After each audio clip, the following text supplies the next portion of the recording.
Motivasi 32. Kendalikan hati, pikiran, dan lisanmu agar bisa bergaul secara damai. Mengelola hati, pikiran, dan lisan adalah kunci untuk mencapai kehidupan yang penuh kedamaian dan bermakna. Ketiganya saling terkait dan membutuhkan pengendalian agar tidak menjadi sumber kesalahan atau kerugian. Berikut adalah cara dan hikmah mengendalikan hati, pikiran, dan lisan. 1. Mengendalikan hati. Hati adalah pusat niat dan emosi. Jika hati dijaga, perilaku akan terjaga. Cara: bersihkan hati dari penyakit batin, jauhi iri, dengki, sombong, dan riya. Gantikan dengan sifat ikhlas, sabar, dan rendah hati. Perbanyak zikir dan doa.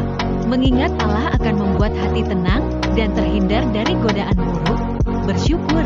Latih diri untuk selalu mensyukuri nikmat kecil maupun besar, agar hati terhindar dari keluh kesah. Hikmah: hati yang bersih mencerminkan iman yang kuat dan menjauhkan diri dari keburukan. 2. Mengendalikan pikiran. Pikiran yang tidak terkendali bisa membawa kekhawatiran, prasangka buruk, atau bahkan keputusan yang salah. Cara: isi pikiran dengan hal positif, fokus pada kebaikan, peluang, dan solusi, bukan masalah atau kekurangan. Hindari prasangka buruk. Berpikir baik terhadap Allah dan sesama manusia akan melahirkan ketenangan. Kontrol informasi yang masuk. Hindari bacaan, tontonan, atau perbincangan yang merusak akhlak atau meresahkan hati. Hikmah: pikiran yang positif membawa kehidupan yang damai dan mengarahkan tindakan ke jalan yang benar. 3. Mengendalikan lisan. Lisan adalah cerminan hati dan pikiran. Jika tidak dijaga, ia bisa melukai orang lain atau membawa dosa. Cara: berbicara hanya yang baik.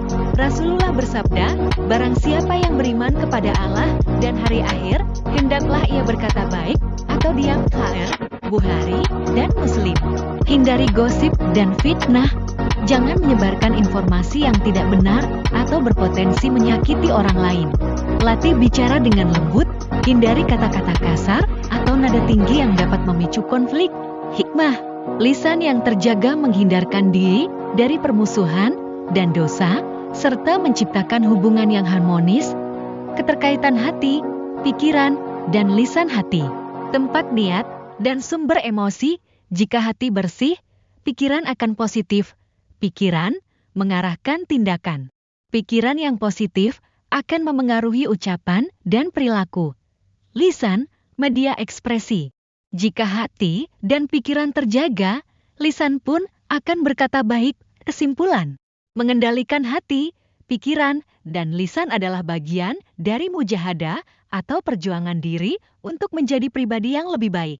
Dengan menjaga ketiganya, seseorang dapat mencapai kebahagiaan, ketenangan, dan hubungan yang harmonis dengan sesama. Allah berfirman, sesungguhnya beruntunglah orang yang menyucikan jiwa itu. T.S. Syams 9.